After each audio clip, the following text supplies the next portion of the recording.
I am so glad you're here tonight. Welcome to Who Do You Think You Are? A podcast to help you learn how to have the highest regard for yourself, how to live from a place of self respect and self love, and how to make yourself a priority in your own life. Meet me here each week for curated tips and strategies designed to help you drop your psychological masks, or at least loosen them a bit, connect with your truest essence, and simply live more easily.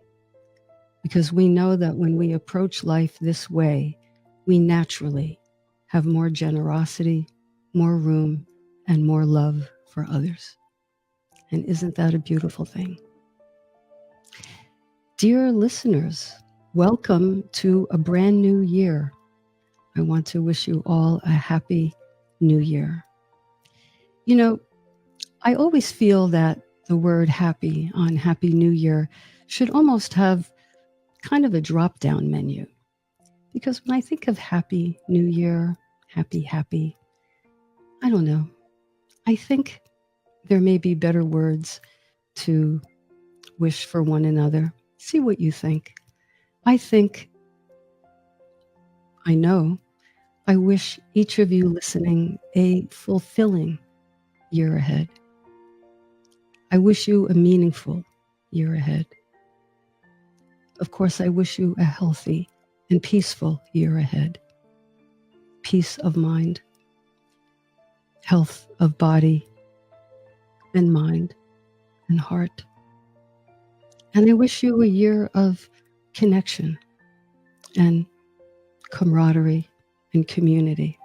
So when I wish you a happy new year, please know that this is the drop down menu that I'm thinking of and what I wish for each of you, for each of us this year. You know, many people, I'm stating the obvious here, but many people look at the new year as a fresh opportunity, a clean slate. If the previous year were an Etch-a-Sketch, for those of you old enough to know what that toy is, Etch-a-Sketch, you kind of make drawings with magnets and then you can turn the thing over and shake it up and it has a clean slate. So for those of you who tend to begin each year with a fresh Etch-a-Sketch, perhaps you make what we call New Year's resolutions, right? How many of you have made those resolutions? I know I certainly have. But I think that New Year's resolutions can be a tricky thing because we tend to make them year in and year out, don't we? And what typically happens a few weeks after the new year, I don't know, by mid-February, or it varies, but oftentimes those resolutions are cast by the wayside and we find ourselves back at square one, don't we? So I think what that does is that gives us a chance to lament our ability to be successful. We can be hard on ourselves. We can be harsh, self-critical, punitive. The negative talk in our head can start. What's wrong with me? I started out with so much motivation. I was going to lose those 10 pounds, et cetera, et cetera. So I think that it's a tricky thing, resolutions. I think there's another way to go. And I'd like to talk about that tonight. Because I think New Year's resolutions also are kind of more externally driven. I want to lose those 10 pounds so I'll look good at the wedding. I mean, that's not the only reason, of course, but I think these resolution-y things tend to be these, these externally driven reasons. They tend to be sweeping, I want to lose, I said 10 pounds, but for some people, I want to lose all the weight, or I want to, start a brand new business. And not that there's anything wrong with that, of course, but I think these sweeping desires, I think, are rather incomplete. And I think there's more we can do if we look where? Within.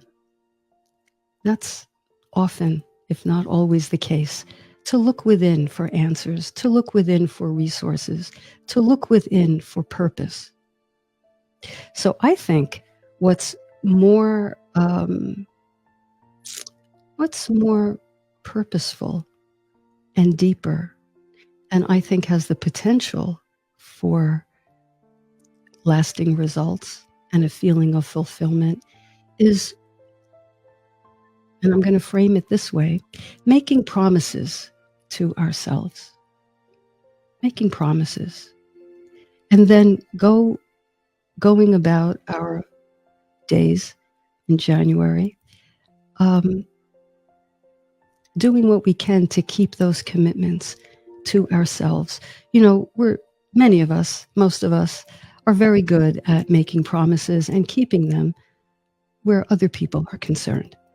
Isn't that true? You've held space for people, you've shown up for people, you've done favors for people, right? You're probably quite good at keeping your promise to others. But when it comes to keeping promises to yourself, that may be a bit more of a challenge. So the interesting thing, and another distinction, I think, with resolutions is that when they haven't quite worked in the past, we tend to double down on our efforts. We're gonna hit the gas pedal even harder.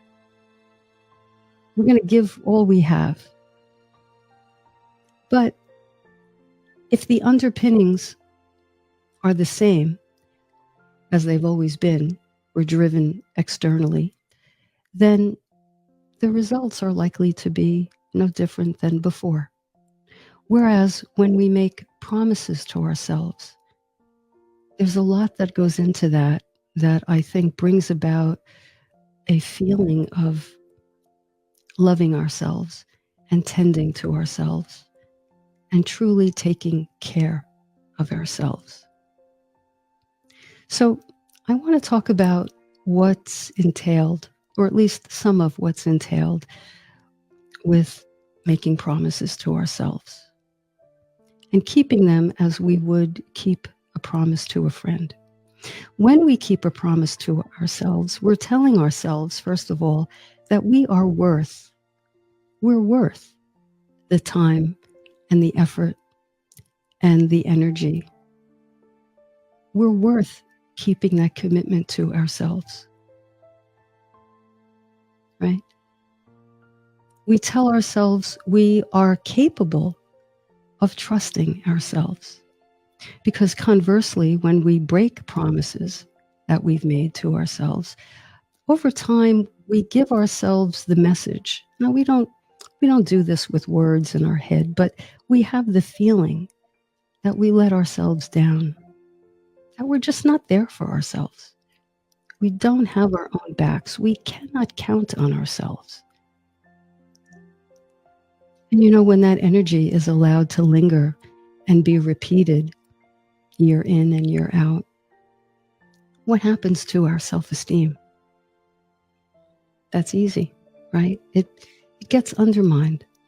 It gets eroded. And before you know it, we're on pretty thin ice with ourselves when it comes to loving who we are. You know by now, if you've been listening to this podcast, and in fact this station, you know that love is a verb. Love is a verb. Love is action. Love is a way of relating to ourselves, and then by extension to others. So when we break our promises, we tell ourselves we don't have our own back. And when we're able to fulfill our promises, we give ourselves the opposite message. Self-worth, and many people struggle with self-worth, and I've talked about the deep reasons for that, and I'll continue to touch on those. But developing self-worth doesn't come from nowhere. And it doesn't come from reading books despite the fact there are many wonderful books out there on self-love and self-worth. But self-worth doesn't come from that. Self-worth comes from taking what we read, taking what we know, and what? Applying it. Because that sends a sort of feedback loop to our brain that says, again, we are worth our self-discipline. We matter. And when I say we matter, I mean we matter in our own eyes. We matter in our own estimation. So self-worth can very much be a wellspring of self-love. But in order to feel worthy, we have to do things that bring about the feeling of self-worth. Breaking promises brings about a feeling of can't count on myself. That's a feeling, that's an energy, that's a vibration. Conversely, keeping our commitments brings about a feeling of I deserve to take care of myself. I deserve this outcome. I deserve health, peace, community, connection, rest, fun, adventure, hard work. I deserve those things. And that begins to, what's the word? Create, cultivate, bring about self-worth. And if you've been listening to me, you know this by heart now. Self-worth is the foundation of just about everything we do. And it underlies just about all of our interactions. So I invite you to think about this while I look at the comments. I see that I'm not in my comments. Just hold on one second. There we go. Oh, Leandra, blessed New Year to you as well. Good to see you here. And there's a message from Dawn. Hi, Dawn. We teach others how to treat us. Isn't that a fact? So if we don't respect and value our promises to ourselves, what then is the message to others about our worth and value? That's exactly right. That's exactly right. We teach others how to treat us by virtue of how we show up for ourselves. You know, how we vibrate is, gosh, it's so important. You know, every emotion we have, every thought we have carries an invisible vibration. And there's a hierarchy of vibration. You know when someone walks into a room and they light up the room, they haven't said a word, but they light up the room just with their inner being. They radiate something, positivity, love, respect. And aren't those people magnetic? Don't you feel drawn to them? Well, that's because of their vibration. Conversely, we all know people, who vibrate on a different level. I have to say a lower level. And there's an energy that surrounds those people. Wherever we go, we bring our energy, and that energy radiates outward. And then you know about the law of attraction. The law of attraction is based on the law of radiation. That which we send out is matched by the universe and the people in it, and they radiate back to us. So the bottom line here is how we feel about ourselves, how we treat ourselves, how the degree to which we hold ourselves in high regard is everything. So I cannot wish you, or myself for that matter, a happy new year without elaborating these other points, because they're all a part of comfort and joy and groundedness and presence. So, Hallmark, if you're listening, create better cards, create more realistic cards. So, my friends, Happy New Year with the whole drop-down menu. Looking at the time, I think this is a good moment to take a short break. And when we come back, I'll talk about some of the things we can do to turn this around, to have our own backs, to keep our promises to ourselves. And I'll also do what I always do in the second half, which is read a question or two from my listeners. You know, I always have my podcast topic match my newsletter topic, and I have a newsletter that goes out every Sunday morning. And if you'd like to get on that list, by the way, just email me at Catherine@catherineduca.com, and I'll be sure that in short order you receive a copy of the newsletter. So the title of the newsletter was Keep Your Promises, period, to yourself, period. And I got a couple of questions of, Kathy, why should we keep our promises to ourselves? So if you've read the book, Who Moved My Cheese? Is that the book I'm thinking of, where the punctuation mark is in the wrong? Punctuation means everything. So this is not about keeping your promises to yourself. It is about keeping your promises, the ones you make to yourself. So I'll have to up-level my grammar. So that's what we're talking about, keeping our commitments to ourselves and being at least as good at that as we are at keeping our promises to other people. And we're talking about the benefits of doing that as well as the costs. And I'd like to mention a few reasons why this phenomenon exists in the first place. Why is it that it's so hard for many people to keep their promises, the ones they've made to themselves? Well, I think it has to do with the fact that we may not have learned how to trust ourselves because, as I said before, keeping our commitments gives us a feeling that we have the capacity to do so. We are competent in the area of tending to ourselves. We can navigate life based on our own values and what we hold dear. And we hold ourselves in a certain way, in a certain vibration, with a certain presence. Well, that all leads to trust. The more we do that, the more we trust ourselves. The deeper our trust in ourselves, the more we can do those things. And on and on and on. It is a feedback loop.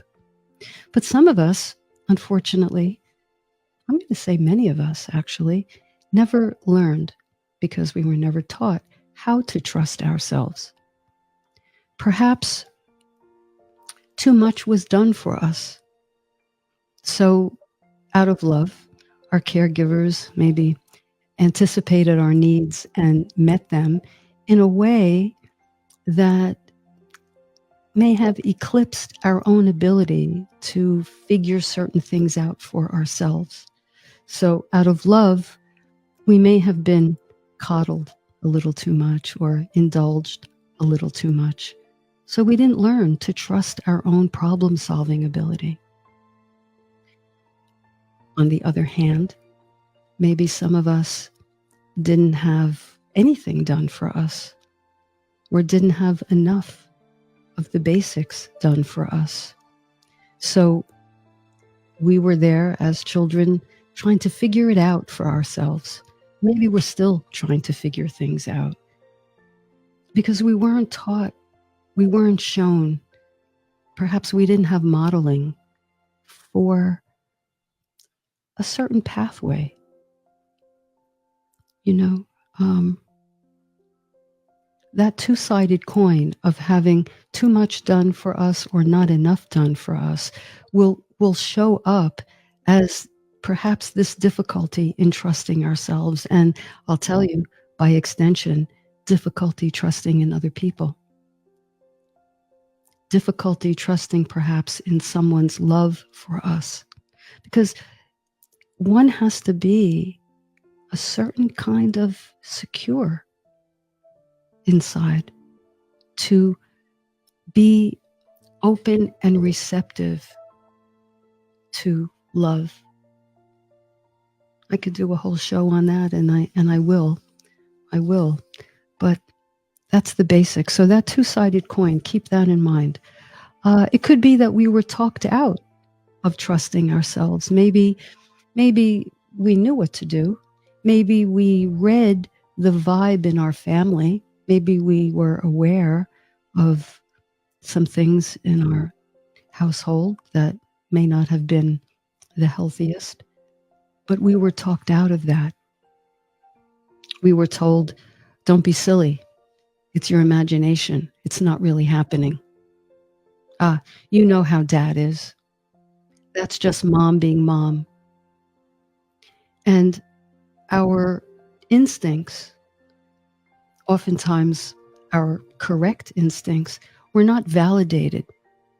We were talked out of what we knew to be true. And so that eroded our self-trust and our ability to evaluate and our ability to be discerning. So those are two counts on which trusting ourselves may have been lighter than it should be. We can lack a basic sense of entitlement. Now, that's a tricky word. So when I say entitlement, I don't mean entitled like take what you want, the world owes you, entitlement. No, I mean entitlement, the kind of entitlement we all share. Each of us has the right to take up space on this planet. Each of us has the right to express our voice. Each of us has the right to ask for what we need. And so if we lack those basic entitlements, we are not going to be rooted and grounded. We're going to be sort of hovering, looking for validation from other people. Is this okay? Is that okay? Am I okay? You see how that happens?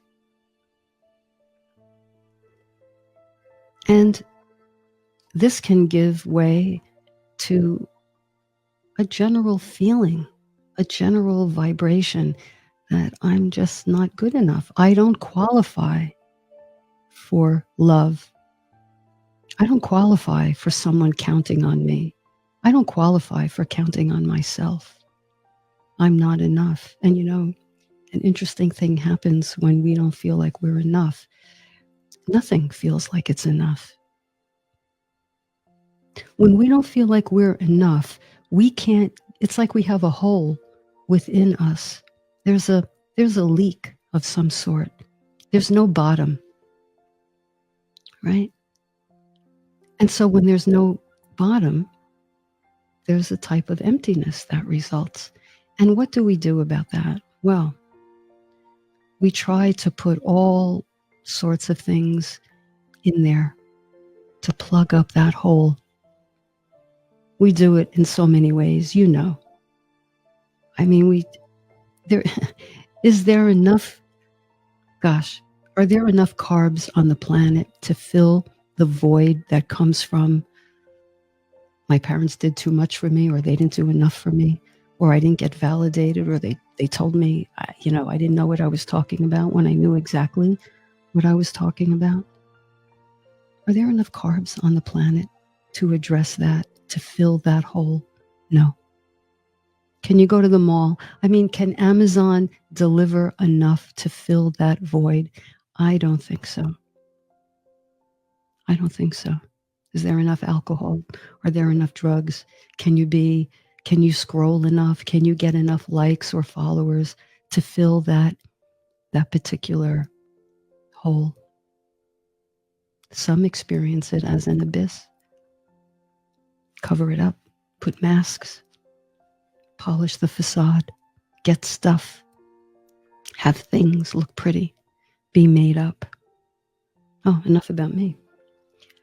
I've tried those things. many, many, many times for many years. I have to say, they die, they die a hard death. I still have to watch myself because it's too easy to fall into the trap of trying to, what's that expression, lipstick on a pig. You try to polish up with a pretty persona, a pretty exterior. You try to polish up so nobody knows about that hole. This all this has a long tail to a New Year's, if you will, resolution, or what we're talking about here, keeping our promises to ourselves. This is why it doesn't work. This is why you can promise each and every January and double down and hit the gas harder. Because guess what? You have the other foot on the brake of everything I'm talking about. Hit the gas, pump the brake at the same time. What happens? You spin your wheels. What happens? You burn rubber. What happens? Your self-esteem erodes. What happens? You feel badly about yourself. So, I hope I've conveyed the importance of trying to wrap your mind around the sacredness of keeping promises to yourself. Because there are specific, concrete, tangible things we can do to work with ourselves. It's not a pass-fail. It's not a, I did it, then I didn't do it. It's not a light switch. We talked last time or the time before about either or kind of thinking, black or white, yes or no, good or bad, success or failure, right? We covered that. This is not, we don't want to apply that paradigm to this kind of thing. So no light switch, more like a dimmer. We're going to work with ourselves. So I invited you during the break to think about one promise you'd like to make and you'd like to keep. And I asked you, or I'm asking you now, to visualize how you would feel if you were able, inch by inch, or perhaps drop by drop, nothing sweeping, no gushers, no jump off the high dive, drop by drop. That's the surest way. That's the surest way to achieve something. Slowly, but what do I always say? Systematically. And that will get you there. So there are things we can do. So, number one. Now these will sound, none of this will strike you as new, I promise you. But I hope in the putting it all together with the backdrop of the conversation so far, I hope it'll give you a new outlook. And I hope you will feel empowered to take this on. I see a couple of comments. I'm going to go there in a moment. Dawn and Patricia, thank you. We want to set clear and realistic goals. It's okay, of course, I want, lose weight. That's probably the most popular one. I want to lose weight and fit into my jeans. Okay, that's a perfectly fine goal. But it's actually more effective if you break that down. What do I need to do to be able to fit into those jeans? And, if they're a little looser today and a little looser tomorrow, that's part of the process. So it's a clear goal. How about for this week, I'm going to eat a certain way and hydrate, of course, and maybe move my body. And maybe even that's too much. So you want to break the goal down into bite-sized, manageable steps that you feel pretty confident you can meet. Because if you overshoot the runway, you're likely to get discouraged. So clear and realistic goals. Vague goals, hazy goals, sweeping big gulp goals don't work as well.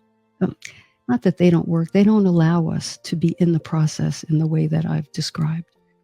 And I think I saw Dawn say that I advocate reasonable, realistic promises. Yes, Dawn. Meaning, if we set goals or promises of change that are huge leaps, it can be a setup for failure. What do you think, Kathy? I say, of course. That's what we're talking about right here. And Patricia says, I keep promises to other people, but quite often break my own to myself. What is this procrastination about that doesn't get played out with other people, right? Well, I covered a few of those before the break, but it just occurred to me that, with other people, first of all, so many things. Number one, easier to give than to receive, even if we're the recipient of our own benevolence. It's still easier to give than to receive. Then we bring in the notion of judgment. When we fulfill our promises, and not that this is necessarily the main driver, but it might be one of the top, people will hold us in esteem. People will like us. We don't want to disappoint people. We don't want to disappoint people because we care about them. We don't want to disappoint people because we don't want to lose them. We don't want to have them angry with us. So, people pleasing comes into this. This doesn't mean we're not a good person by nature and we don't want to really help people. Of course, that's there. But another layer or two that I think contributes to self-procrastination are these things. When it comes to ourselves, we can easily think, oh, I didn't get to it. I'll do it tomorrow. I'll take better care of myself tomorrow. I'll eat more in the way I know serves me tomorrow. It's just me. I'll get to it. But you look at your watch and the time could be never. So I think that's in there, Patricia. Tell me if that answered your question or if it sparks something more. Janine, small incremental change can be so powerful. I did not engage in goal setting or making resolutions this year, just gradual habit formation. Then outcomes happen organically. Yeah, I wish I had said that, Janine. That's beautifully said. Beautifully said. Incremental. And then I'm going to add to that the why. The why. Yes, it did, Patricia. Answered your question. Good. Tick, tick, tick. Good. It's important when we find that we don't meet our promise to ask ourselves why. Is it a worthy problem? It is, oh, if I do this, I'm going to be successful. And being successful brings up other concerns. What if I'm successful and my best friend isn't? What if I'm successful and I get noticed? What if I get acknowledgement or accolades? Oh, what if people pay attention to me and I'm not used to that and I'm uncomfortable with that? So we always have to peel it back and look at what the why, what our why is, or our why not. I didn't do this. I didn't do what I said I was going to do because. Now, you're going to hit top layer reasons. You're going to hit because I didn't have the time, because I was busy, because someone called and I was on a long conversation. But look below those external reasons because we know, come on, we know that when we have something as a priority and we want that for ourselves, we don't let things get in the way. Not habitually, anyway. Of course, there's always the unforeseen, but I'm talking about habitual patterns. Right? So we're setting clear, realistic goals. We're not doing anything sweeping. We are breaking goals down to bite-sized steps. Maybe we want to create a routine for ourselves.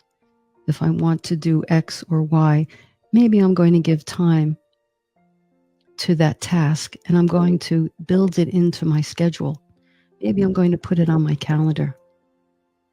Maybe I'm going to decide to do it when I wake up in the morning or before my bedtime ritual.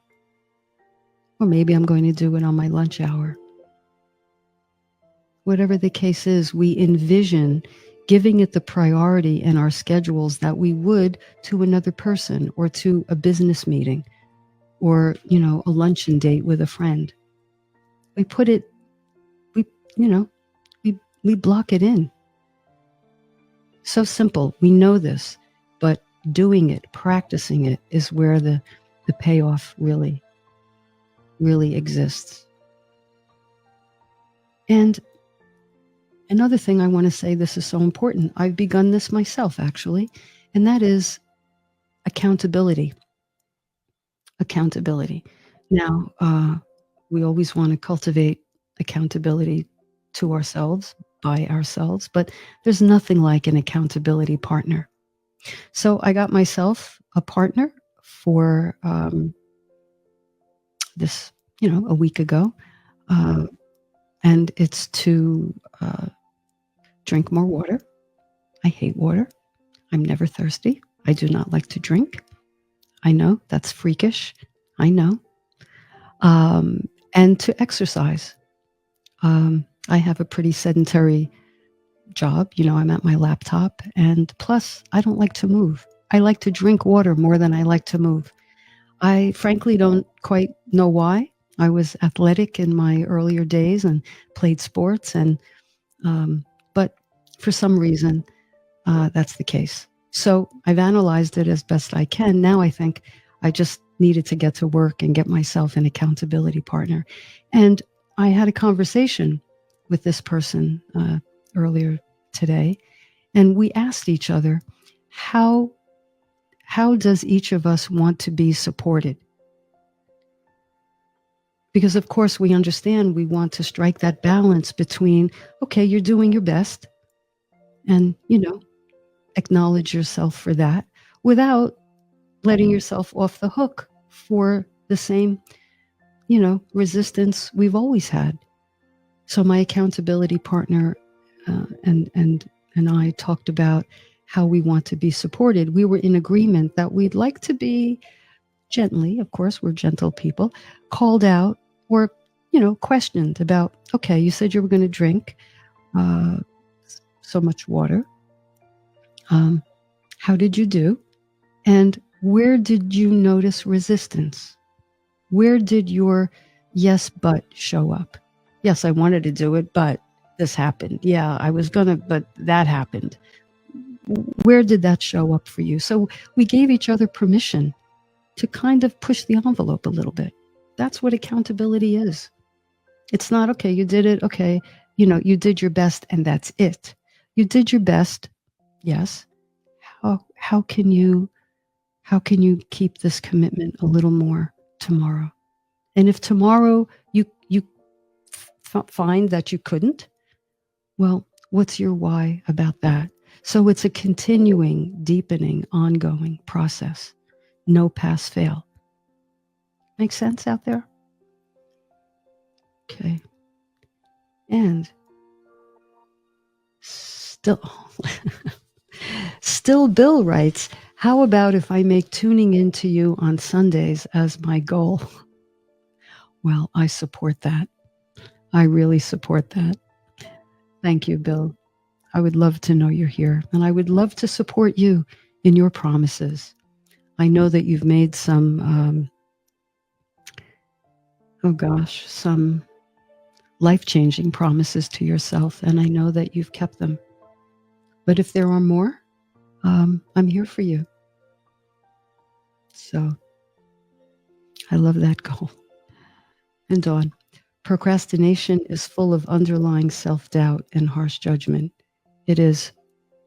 It is. I don't allow my clients to say beyond one time that they're lazy.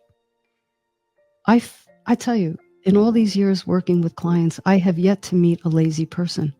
I've met plenty of people who procrastinate. I've not met a lazy person because, to your point, on procrastination is a symptom of something else. And it's often, if I get the thing done, then, other things will happen. I'll stand out. I'll be conspicuous. People will notice. People will compliment me. Somebody might be envious of me. Somebody might try to criticize me. Somebody might throw a tomato at me. Someone might feel badly about themselves. So I think I'm just going to play it small and call it, push the goalpost further down and call it procrastination and label myself lazy. So that's a very important point. So at this time, I'm going to, because I could talk, wow, I need another hour tonight, but I'm going to go to a question from a listener who wrote in from my newsletter. And it's a real live expression of how this conflict shows up. So this is a question from Nora. And Nora writes, I have a habit of making resolutions, or at least one, at the start of each new year. They've usually involved improvements in things such as weight loss and decluttering. Somehow, and I have no idea how or why this happens, I end up in a worse predicament before I started. I gain more weight and seem to collect even more stuff. I feel stuck or worse, as though I'm going in reverse. I want this time to be different, but I'm afraid it won't be. I'm open to help if you can offer some. Signed, Nora, aka Stuck in a Rut. Well, Nora, if you're listening, thank you so much for your very frank and candid situation here. Somehow, and I have no idea why or how, I end up in a worse predicament than before I started. I gain more weight and seem to collect even more stuff. I feel stuck or worse, as though I'm going in reverse. Well, let's bring together everything we've talked about tonight. Nora, my suggestion would be that you, if you can, that you take the focus off of the task and bring it more within yourself. Connect to why this goal is so important. I mean, of course, anyone listening can think of the obvious, but what is the most important reason for this for yourself? And then I invite you to ask yourself very quietly, be very still, create a space to hear yourself. Do you feel you deserve that feeling? Do you feel you are worthy of that, of living and embodying that outcome? Because if the answer is no, then write me another question, because we'll have something else to talk about there. If your answer is yes, you do feel worthy, no reason not to, then I invite you to embrace your worthiness as you would a child, as you would an innocent young person, dare I say, the little person in you, the child within, and embrace that and say, yes, sweetheart, you are worthy of feeling comfortable, of feeling good in your own skin, of feeling healthy, of feeling your body, wearing your body, letting your body carry you in a more fluid, comfortable way. And then I invite you to steep in that experience. Really feel that. Why? I'll tell you. This is so important. Bottom line, we gravitate toward, no, I'll say it this way. We will do anything to avoid pain. We will avoid pain more than we gravitate toward pleasure. Avoiding pain is the number one thing, avoiding discomfort. So we just kind of, at this point in life, just intuitively know how to navigate life in a way that keeps us as comfortable as possible. So, Nora, when you picture your young self and you picture the feeling of, you know, dropping some excess weight and being more in your skin comfortably, steep in that feeling. Make it come alive in you, because if you like it, and I suspect you will, you are more likely to be attracted to that feeling, because doing things, as I've mentioned here, step by step, small, clear, but systematic steps, bite-sized, manageable, you will experience, I feel confident, a sense of mastery over yourself, a sense of loving and tending to yourself. And I submit to you that is going to feel more delicious than just about anything else. Your own self-love and self-respect, I think, will be something you will want to savor. So take your eye off of the goal, off of the task, and bring it into yourself and think, am I worthy of having that outcome come true? Am I worthy of embodying the way that would feel? If the answer is yes, live in that vibration, bathe in that vibration, bask in it until you embody it. And then I think, as Janine said, your progress will feel more organic, less like have tos, less to do, and more, I like this, I want to. And isn't that the whole goal? To shift from I have to I get to, I want to, and I love to. I love to love myself. It's not selfish. It's not self-centered in the way we normally think of being self-centered. I'll tell you what's going to happen. You will up your vibration. And when this kind of vibration is elevated, there is no arrogance associated with it. And there is, it's not about ego or superiority or anything like that. It is about being in it for the enjoyment of the experience. And that changes us. And it does two things. It does many things, but I think it makes us more magnetic, just because who doesn't want to be around that? And you know what else it does? It gives people a quiet, wordless permission to do that as well. It's the I'll have what she's having. I'll have what she's having. I'll never forget, I'll say quickly because we're almost out of time. The very first time I got this, it was when I was new to this philosophy, religious science of mind, and I was studying at the Center for Spiritual Living, North Jersey.